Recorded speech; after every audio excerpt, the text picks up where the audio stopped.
Hi everyone, welcome back to my channel. Hope you guys are all doing really well. If you're new to my channel, welcome. I do a lot of career and personal finance related videos here on my channel. So if that's something of interest to you, then please do subscribe to my channel down below and be sure to follow me over on my Instagram page as well, Success by Sanjana. Now, as you can tell by the title of today's video, I want to go through some interview questions that you may potentially get asked if you're interviewing for a Big Four role, banking role, finance, audit, consulting, anything of that sort. And I feel these questions can actually be applicable for other industries as well. So I've got 30 interview questions, which I'm going to go through and very briefly tell you how you should answer these questions as well. I don't want this video to be too long, so let's get started.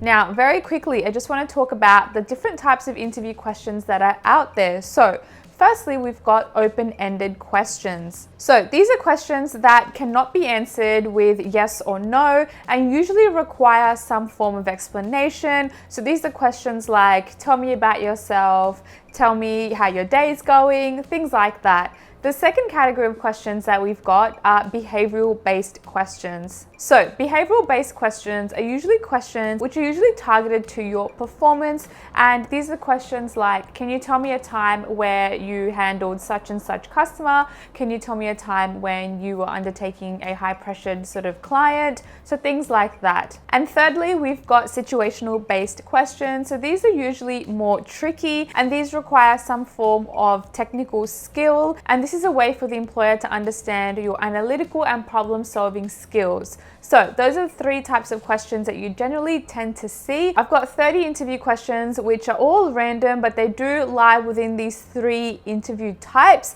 Now, all of these questions, whenever you are undertaking an interview, should be answered with the STAR model. Now, the STAR model you may have heard multiple times, but S stands for situation. You want to talk about the situation at hand, especially for example type questions or behavioral type of questions. You've got T for task, which is what did you actually do during this scenario. A is action. How did you apply your skills and what steps did you take to come to a resolution?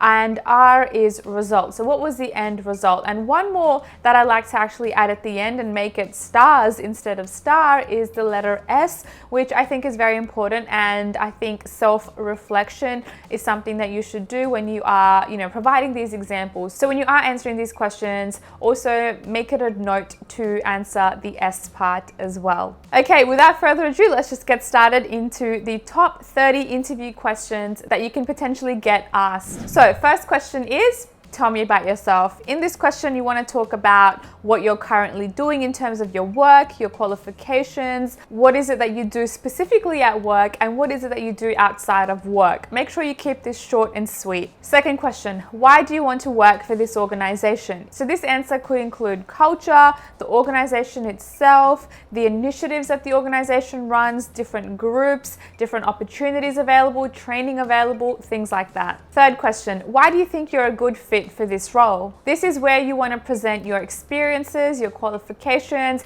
any technical skills that you have picked up from your experience or your current job. Next question, what experience can you bring from your previous job? This is very important, especially if you are moving up the corporate ladder. You want to show that your current experience can actually help in your new role and how that's going to help. Question 5, how do you deal with difficult co-workers and or customers? I think this is very important. This is where you should actually provide an example. So make sure you've got answers ready and answer them in the STARS format. Question 6, what did you dislike about your previous organization?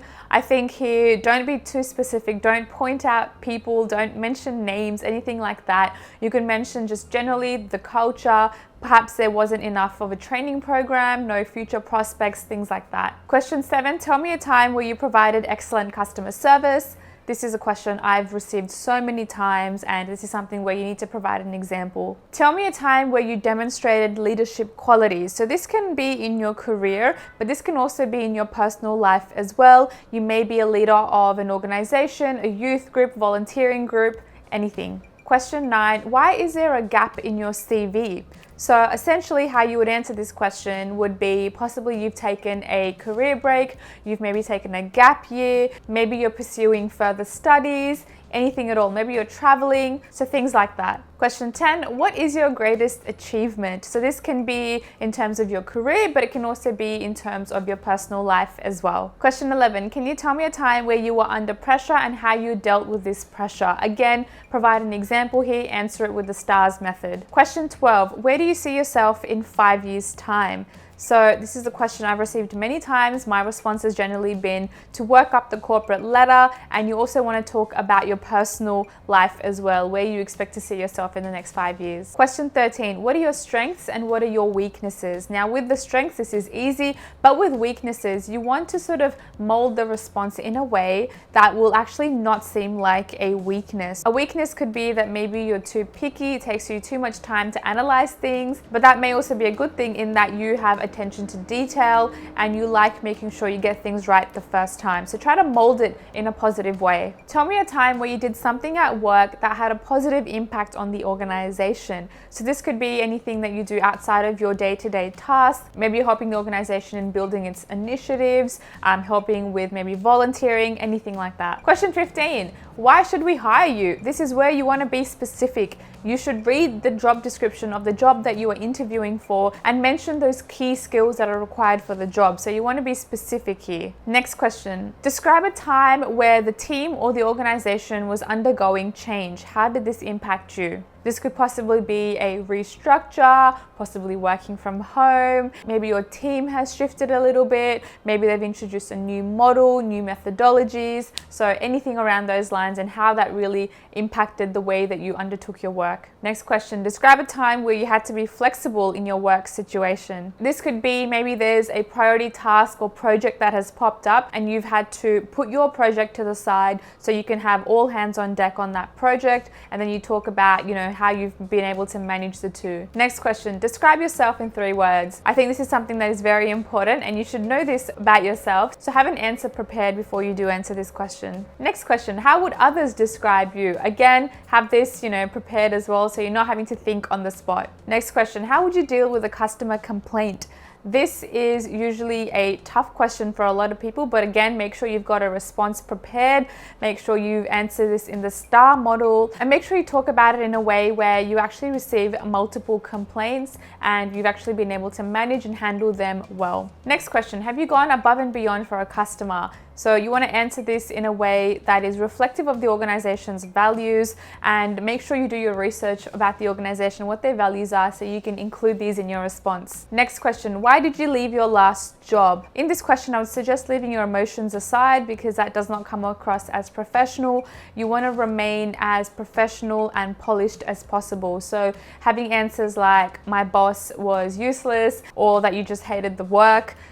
These are responses that are not really the best. So make sure you've got an answer prepared for this one. What do you do outside of work and or uni? So make sure you've got hobbies outside of your work life, and make sure you've got extracurricular activities as well that keeps your work-life balance in check. Next question, have you applied elsewhere? Now, this was a question that I received when I did apply for KPMG. They did ask me if I had applied elsewhere, and the truth was I did. So I didn't want to lie, so don't lie about this question. Next question is a pandemic related question, and I feel we'll be seeing a lot of these questions coming up, but that is, how has the pandemic changed the way that you work? So you can talk about work-life balance, you can talk about, Zoom, you can actually talk about the pros and cons and how it's really affected your life and your team and the organization as a whole. Next question, what are you most proud of? I think this is a great question. This is something you can talk about in terms of your career, but also in your personal life as well, if you've got any other big achievements. Next question, what do you know about the company? I think this is very important to do your research beforehand.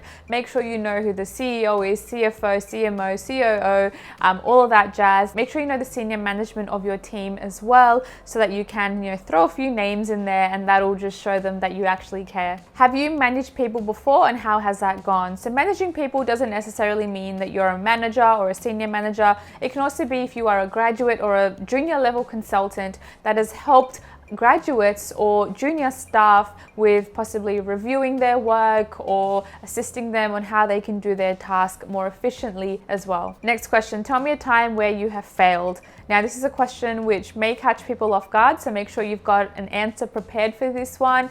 And with failures, I want you to sort of mold the answer in a way that actually seems like it's positive and you've shown that you've actually changed and you've come out stronger from your failure. And the last question is, do you have any questions for me? Now, this is very important. Make sure you've got 3 to 4 questions up your sleeve because you don't want to come across as uninterested or disengaged. So 3 or 4 questions. I say that because sometimes during your conversation, a few of those questions may already be answered as part of your conversation with the employer or the recruiter. So make sure you've got a few questions up your sleeve to stand out. Okay guys, so those are all the questions that I believe are the top questions that you will ever receive in your job interview. If there's any that I've missed, please include them down below. I really hope you guys found this informative. So keep these questions written down, rewatch this video, share it with people in your lives that you think may benefit from this video, and I'm going to leave this video here. I'll catch you guys in my next video. Thanks guys.